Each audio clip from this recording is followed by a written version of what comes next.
Fala galera, Soro da Bahia, como vocês estão? Vamos dando continuidade aí então no nosso curso de exercícios aqui do CPM, não é isso? Pode ter certeza que vocês estão sendo preparados aqui da melhor forma possível, com o maior afinco possível, com a maior responsabilidade possível.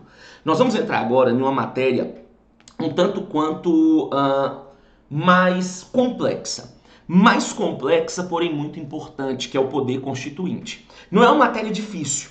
Quando eu falo que ela é uma matéria mais complexa, significa que você não vai encontrar muita coisa dela somente lendo a Constituição. Aqui você vai precisar de um apoio doutrinário, de alguns detalhes jurisprudenciais para entender o poder constituinte. Só que, se tivesse uma lógica para estudar direito constitucional, até porque às vezes não tem, até porque às vezes a prova não cobra poder constituinte, por exemplo, só cobra lá direitos fundamentais. Mas se tivesse uma lógica, a forma lógica para estudar direito constitucional, com certeza, seria começando com o poder constituinte. Por quê, professor?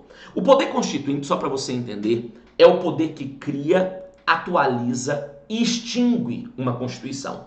Sempre que nós criarmos, sempre que nós atualizarmos, sempre que nós extinguirmos uma Constituição, isso vai ser fruto do poder constituinte. Então, o poder constituinte, querendo ou não, é a base, é a gênese de tudo no direito constitucional. Beleza? Agora, obviamente, nós vamos resolver questões aqui, vamos entendendo alguns pontos importantes, alguns conceitos. Essas aulas aqui do poder constituinte, nós vamos ter que anotar alguns conceitos importantes, ok? Então, vem comigo, por favor, na nossa primeira questão. Vamos lá. Primeira questão aqui. Lembrando aí a questão de 2020, pegando sempre aquelas questões mais atuais. Claro, tem algumas questões mais antigas, mas que continuam atuais, porque não foi modificado nada juridicamente, não teve nenhuma alteração. Então, eu posso filtrar essas questões mais antigas para vocês. Agora, o interessante é sempre que você tiver que filtrar, tente sempre pegar as mais novas, porque provavelmente são aquelas questões mais atuais, beleza? Então, vamos lá. Primeira questão. A Lei Magna de 1988, dada a sua rigidez, exige um processo mais trabalhoso para sua reforma do que decorre o princípio da supremacia da Constituição. E aí? A questão está perfeita. Tá vendo que é uma questão do poder constituinte, mas essas matérias iniciais, elas vão se entrelaçando. Você ia conseguir acertar essa questão aqui, às vezes, não sabendo o poder constituinte, mas sabendo, por exemplo, a classificação das constituições, beleza? Mas quando você estuda o poder constituinte, você estuda toda essa base que eu vou mencionar para vocês. Então, vamos entender parte a parte aqui, ó. A Carta Magna, a Constituição de 88, dada a sua rigidez, sim. A nossa Constituição, ela é uma Constituição rígida. Nós falamos quanto à sua estabilidade. Quanto à sua alterabilidade, ela é uma Constituição rígida. A Constituição rígida significa que ela pode ser alterada, ela pode ser modificada, ela permite emenda constitucional. Todavia, o procedimento da emenda é algo extremamente laborioso, algo extremamente difícil comparado a uma lei. Se você comparar como nós aprovamos uma lei, como nós aprovamos uma emenda, você percebe que a dificuldade da emenda acaba sendo algo ali quase que surreal, beleza? Então, ó, devido à sua rigidez, ela exige um processo mais trabalhoso para a sua reforma? Sim, essa é a lógica de uma Constituição rígida.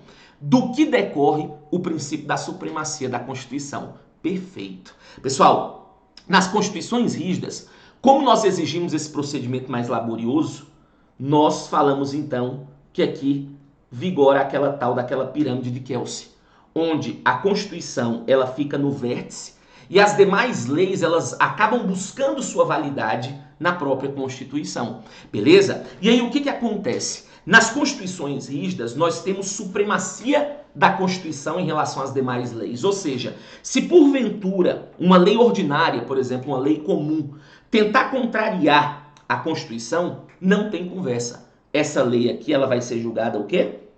Inconstitucional. Diferente, por exemplo, de uma Constituição flexível. Nas Constituições flexíveis, que são aquelas que nós exigimos o mesmo trâmite legislativo para alterar a Constituição, o mesmo da lei, você não tem supremacia da Constituição. Por isso que em constituições flexíveis não há que se falar em controle de constitucionalidade. Então tá vendo que as coisas no constitucional, elas vão se entrelaçando, elas vão se interligando? Então, ó, em uma Constituição rígida, como é o caso da nossa, nós temos um procedimento mais rígido, mais laborioso, mais trabalhoso, como ele citou para sua reforma, sim, do que decorre o princípio da supremacia da Constituição. E, vou até complementar aqui, a questão está perfeita, mas vou complementar só um detalhe. E, consequentemente, o controle de constitucionalidade. Então, para que haja controle de constitucionalidade, é imprescindível que haja supremacia da Constituição em relação às demais leis, e isso acaba sendo uma decorrência lógica das constituições rígidas. Professor, mas isso vai cair no poder constituinte? Vai, porque quando você fala de poder constituinte, você tem o poder de reforma, que são as emendas constitucionais, e indubitavelmente você precisa ter essa base. Segunda questão. Vamos lá. No sistema brasileiro, as possibilidades de alteração formal decorrentes do poder derivado são a emenda, a revisão e a mutação constitucional. Opa, questãozinha bem safada. Deixa eu te explicar um detalhe aqui para você entender basicamente um detalhe. A doutrina divide basicamente o poder constituinte em dois tipos. Nós temos o poder constituinte originário e o poder constituinte derivado. Essa base aqui é importante fazê-la agora, porque várias outras questões vão precisar desse aporte aqui para que você possa entender. Quando eu falo em poder originário, é o poder de criar uma nova Constituição. Então, sempre que nós criarmos uma nova Constituição, ou sempre que nós criamos uma Constituição, isso foi fruto do poder originário. Beleza? Então, por exemplo, a primeira Constituição do Brasil foi em 1824. Então, foi a primeira vez que nós vimos o poder constituinte originário em cena. Desde então, ele já acabou aparecendo outras vezes. 1891, 1934, 37, 47, 67, para alguns 69 e 88. Então, sempre que eu crio uma nova Constituição, isso é fruto do poder constituinte originário. Então, o poder originário, ele tem por finalidade criar uma Constituição. E isso é importante demais porque ele vai ter várias características. Só que é o seguinte, a doutrina divide o poder originário em dois tipos. Poder originário histórico e poder originário revolucionário. Então, peraí. Eu já sei que o poder originário, ele serve para quê? Ele serve para criar uma Constituição. Então, sempre que uma Constituição nova for criada, foi obra do poder originário. Agora, a doutrina divide ele em dois tipos, histórico e revolucionário. Qual é a diferença? Histórico foi a primeira Constituição do Estado. Então, o poder originário histórico, ele se manifesta apenas uma vez, que é quando nós criamos a primeira Constituição. Então, no caso do Brasil, o poder constituinte originário histórico, ele se manifestou em 1824, quando nós criamos a primeira Constituição. Todas as demais são chamados de poder originário revolucionário. Então, revolucionários são as demais constituições, ok? Então, o poder originário, ele basicamente é subdividido assim. Não vou perder muito tempo agora, que tem muita questão ainda falando sobre isso, mas é importante ter essa base já. O poder derivado, ele é subdividido em três tipos. Reformador, revisor e decorrente. Esses três aqui, eu não vou falar totalmente deles agora porque tem muita coisa, mas basicamente, o poder derivado reformador é a famosa emenda à Constituição. Então, sempre que nós fazemos uma emenda constitucional, é fruto do poder constituinte derivado reformador. O revisor, nós vamos aprender que também foi uma forma de fazer emenda. mas foi uma forma bem mais fácil, bem mais flexível do que a que nós conhecemos hoje por meio da emenda. Todavia, o poder revisor ele só poderia acontecer uma única vez, e ele aconteceu em 1993. É tanto que se você pega a Constituição hoje, tem lá, emenda constitucional número tanto e emenda constitucional de revisão número 6. Ou seja, nós tivemos 6 emendas de revisão, que foi um procedimento mais fácil que eu te explico depois. E o poder decorrente, o poder constituinte derivado decorrente, é a capacidade que os Estados-membros possuem para criar e alterar suas próprias constituições. Aí o detalhe, essa aqui é a divisão tradicional da doutrina, vamos dizer assim. A doutrina tradicional, a doutrina mais, vamos dizer, mais antiga, ela divide o poder originário desses dois tipos, originário e derivado, o poder constituinte, melhor dizendo. Agora, a doutrina mais moderna ainda acaba colocando outras duas espécies de poder constituinte. Eles falam do difuso, mais conhecido como mutação constitucional, e também do poder supranacional, que eu te explico depois. Mas olha onde eu estou querendo chegar para resolver essa questão. Eu precisava fazer essa base para que você já tivesse essa noção de como atualmente a doutrina divide, então, o poder constituinte. Originário, derivado, difuso e supranacional. Beleza? Mas olha o que essa questão fala. No sistema brasileiro, as possibilidades de alteração formal decorrentes do poder derivado são a emenda, sim, que é o poder reformador, a revisão, sim, o poder revisor, e a mutação constitucional. Errado. Errado pelo mutação. E eu vou te explicar o porquê que aqui nesse contexto está errado. Alguns até falam que a mutação decorre do poder derivado. Quanto a isso, não teria problema falar. Você poderia até considerar. O erro é quando ele fala que alteração formal. A mutação é uma alteração, sim, mas a mutação é uma alteração informal. Como assim, professor? Por que nós falamos que, por exemplo, a emenda é uma alteração formal? Porque o procedimento da emenda ele foi especificado pelo próprio texto constitucional. Quando você pega o artigo 60, tem lá a forma, a formalidade de como uma emenda tem que ser feita. A revisão também teve sua formalidade esculpida na Constituição, lá no artigo 3º do ADCT. Só que a mutação, você não tem um procedimento formal. É tanto que quando nós conceituamos mutação, e eu vou fazer isso agora, nós falamos que é um procedimento informal de alteração. Não existe uma forma pré-estabelecida, não existe uma forma pré-definida para se fazer uma mutação. É tanto que por muito tempo nós falávamos que a mutação só podia ser feita pelo judiciário. Até que em 2015 o Supremo falou que o legislativo pode fazer mutação. Né? Então, por isso que nós falamos que é um procedimento informal. Só que aí, de uma vez por todas, para resolver isso, o que é o poder difuso? O que é a mutação? Coloque aí, por favor, assim, no seu caderno. Mutação constitucional, 2 pontos. Esse conceito é muito importante, ele cai muito em prova. Vamos lá. Mutação constitucional, 2 pontos. Coloquem assim. É um procedimento informal. É um procedimento informal de alteração constitucional. É um procedimento informal de alteração constitucional, o qual modificamos a interpretação, da Constituição, permanecendo o texto intacto. O qual modificamos a interpretação da Constituição, permanecendo o texto intacto. Vem aqui, por favor. Quando nós fazemos uma emenda, a emenda, ela altera o texto. Então veja, só um detalhe rápido. Sempre que você quiser tirar um texto da Constituição, sempre que você quiser colocar algo novo na Constituição, melhorar algum texto já existente, a única forma para que isso aconteça hoje é o reformador, é a emenda, até porque o revisor não pode hoje mais existir.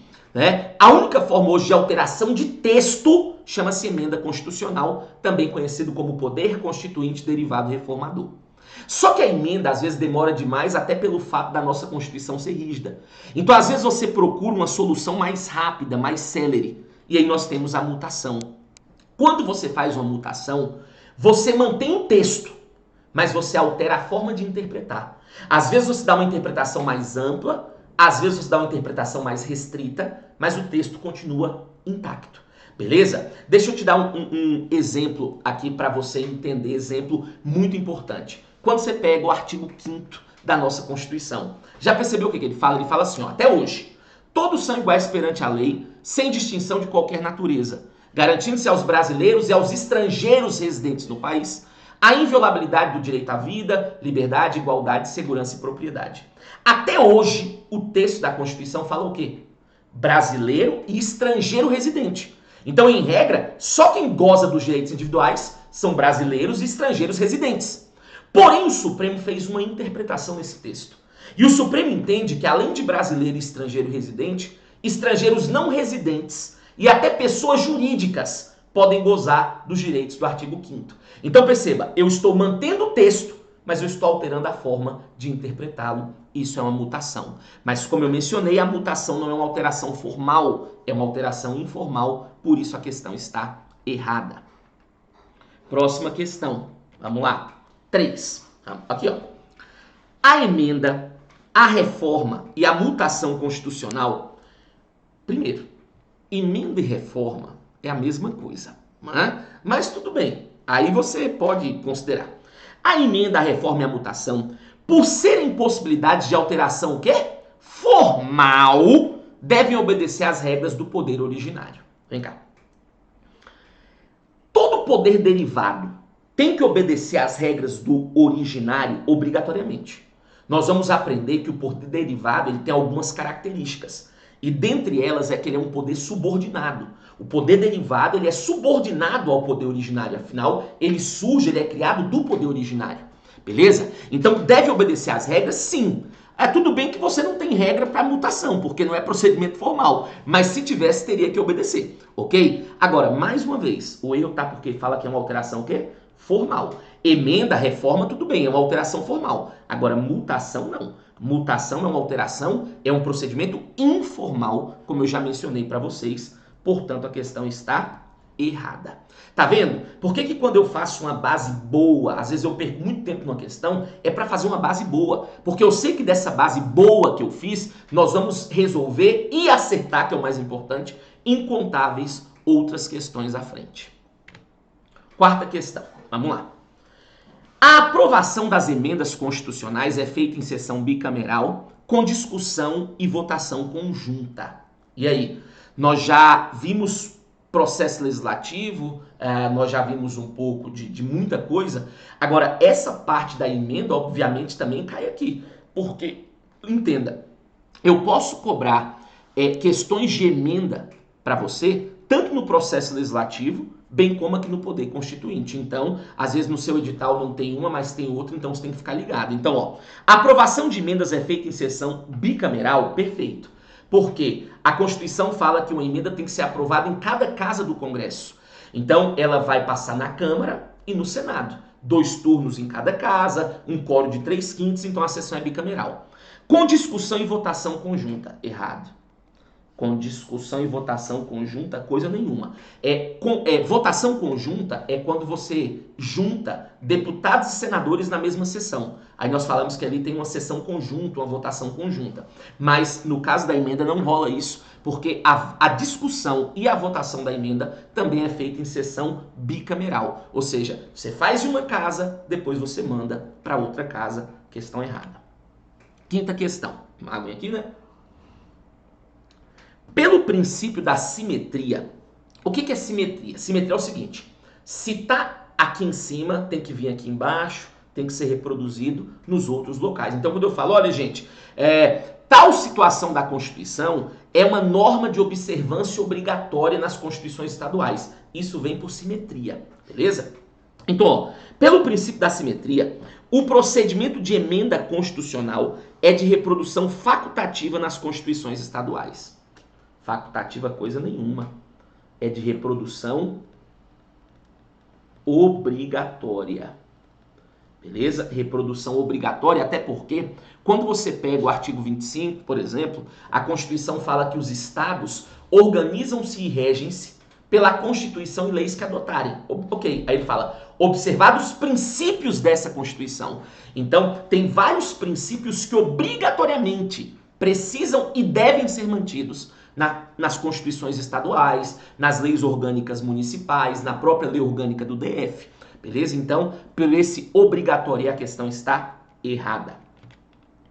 Sexta questão. Opa, questão de 2021. E lembrando, 2021 nós tivemos pouquíssimas provas, né? Até agora, 2020 também tivemos pouquíssimas, mas o que teve, com certeza já coloquei aqui para vocês. Por isso, nosso objetivo aqui com vocês é trazer um material cada vez mais atualizado e capaz de fazer com que vocês acertem as questões. Vamos lá, ó. Nas palavras de Alexandre de Moraes, lembrando, Alexandre de Moraes é hoje um ministro do Supremo, mas ele é um brilhante constitucionalista. Alexandre de Moraes é cobrado em prova desde muitos anos, né? Aí ele fala assim: o poder constituinte é a manifestação soberana da suprema vontade política de um povo, social e juridicamente organizado. Quanto à natureza, as espécies, as características do poder constituinte, julgue o item. De acordo com a concepção positivista, o poder constituinte originário tem natureza política, pois se encontra acima de toda e qualquer norma jurídica e é resultante de força social responsável por sua criação. Perfeito. Uma questãozinha um pouco mais complexa, bem doutrinária, como vocês puderam perceber, mas ela tá certa sim. Deixa eu te explicar um detalhe importante com relação ao poder originário que ele mencionou aqui. Nós temos duas linhas, duas vertentes sobre o poder originário, duas correntes, melhor dizendo. Você tem a corrente positivista, que é essa que ele mencionou aqui, né? Que é adotada pelo Supremo, a corrente positivista é adotada pelo STF. E você tem a corrente naturalista.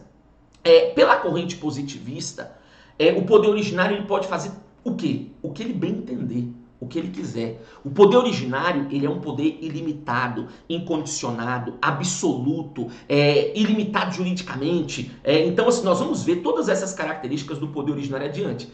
Mas essa é a teoria do Supremo. Ou seja, o originário, em regra, faz o que ele quiser. Agora, a teoria naturalista, ele fala que o poder originário já não poderia fazer tudo, né? Ele teria que respeitar algumas situações, como direitos sociais adquiridos, questão de dignidade da pessoa humana, mas o Supremo, ele não adotou, isso tem que ficar muito claro, o Supremo não adotou a teoria naturalista, ele adotou a teoria positivista. E pela teoria positivista, de fato, poder originário é isso que ele menciona aqui. O poder originário de natureza política, pois se encontra acima de toda e qualquer norma jurídica.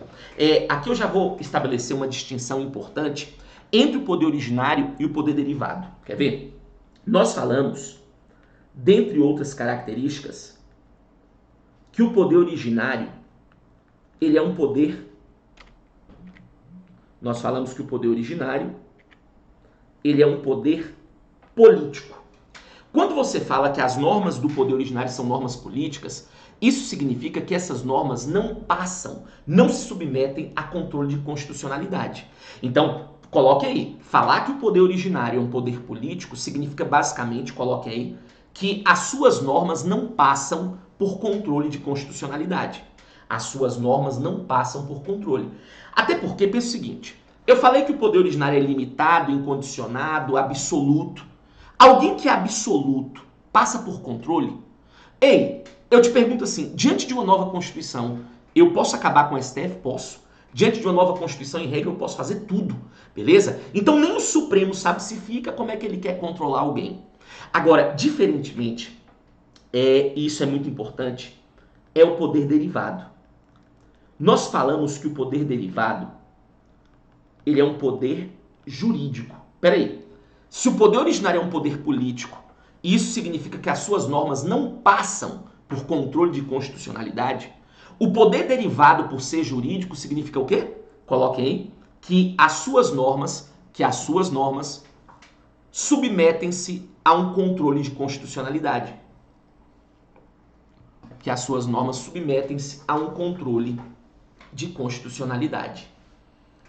Beleza? Agora vamos lá, porque daqui eu quero explorar alguns detalhes com vocês. Deixa eu te explicar. Não existe hierarquia entre norma constitucional. Não existe hierarquia entre norma constitucional. Do artigo 1º ao 250, todas, sem exceção, estão no mesmo nível. Todas estão no mesmo patamar. Não tem hierarquia entre elas. Ok? Tranquilo? Agora, olha o que eu quero que você entenda. De vez em quando, o examinador ele vai blefar com você no seguinte sentido. Ele vai falar que as normas originárias são superiores às normas derivadas. Ou seja, ele vai falar que aquelas normas que entraram lá no início, lá no dia 5 de outubro de 88, são superiores às que foram acrescidas com o tempo por meio de emenda. Até porque a emenda é um poder derivado. Deixa eu te explicar. Não quero saber se a norma constitucional foi colocada pelo originário ou pelo derivado.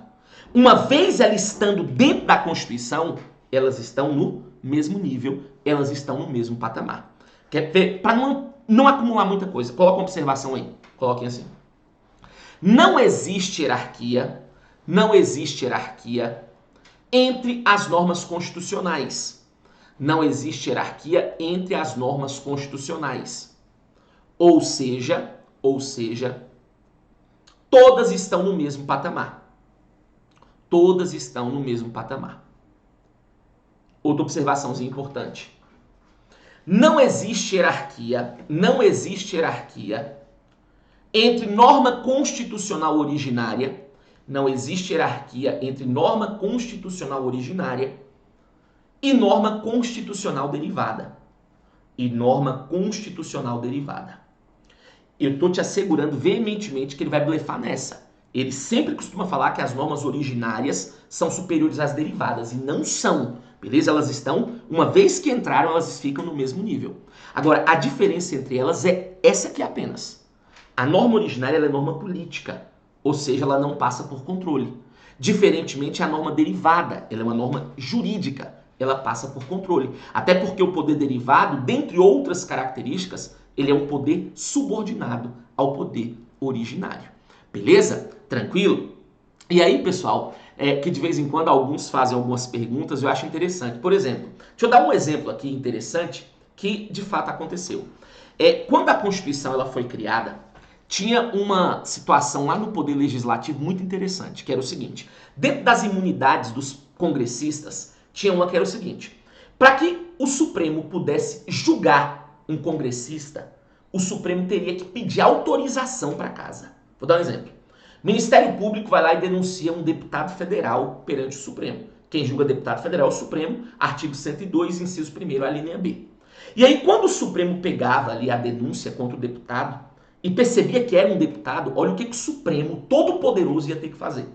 O Supremo ia lá na Câmara, que é a casa do deputado, falava assim, Câmara, eu posso julgar o seu deputado? Se a Câmara não falasse nada, ou se a Câmara não autorizasse, o Supremo não ia poder julgar o deputado. Resumindo, nós estávamos colocando o maior órgão do judiciário brasileiro para pedir bênção para o Poder Legislativo. Ou seja, para ele exercer a função típica dele, que é julgar, estava tendo que pedir a anuência do Legislativo. Visivelmente, isso era uma afronta à separação dos poderes, né? Porque um estava tendo que pedir a autorização do outro para exercer função típica. E aí alguns alunos, quando eu explico isso em sala, perguntam assim, professor, por que o Supremo então não pegou e julgou isso inconstitucional? Porque ele não podia. Não podia porque isso era uma norma o quê? Originária. E as normas originárias são normas políticas. Elas não passam por controle. Então, a única forma de resolver essa situação era por meio de emenda constitucional, e isso acabou sendo resolvido alguns anos depois. Então, a única diferença entre a norma originária e a norma derivada é essa.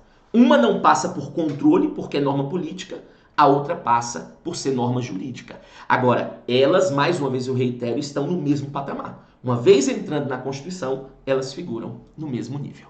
Beleza? Então tá vendo? É uma matéria cheia de detalhes, mas é uma matéria gostosa, é uma matéria interessante. Você vai evoluindo e essa matéria aqui vai dar base, eu te garanto, para você entender muitas outras coisas à frente acerca do constitucional. Beleza? Esse bloco já tá ficando extenso demais, já tem muita informação aqui para vocês, então eu vou parando. Vocês sabem que eu não fico preso em resolver tantas questões por bloco. Às vezes eu não sigo um procedimento tão formal quanto os demais, mas porque algumas questões carecem de uma explicação mais pormenorizada. Beleza? Então é isso. Bons estudos, continuem na fé, continuem na garra, porque eu tenho certeza que em breve vocês vão estar no local que vocês merecem, no local que vocês almejam. Né? Concurso público é meritocracia, beleza? É claro que tem uma pequena pitada de sorte, quando às vezes você tem um tema de redação que você sabe discorrer, né? Quando às vezes tem questões que você tem uma facilidade maior que caem mais, isso eu entendo que é uma pitada de sorte. Mas ainda assim a sorte, nesse caso, ela precisa sempre encontrar a preparação, ela sempre precisa encontrar a base, e é isso que vocês estão fazendo aqui.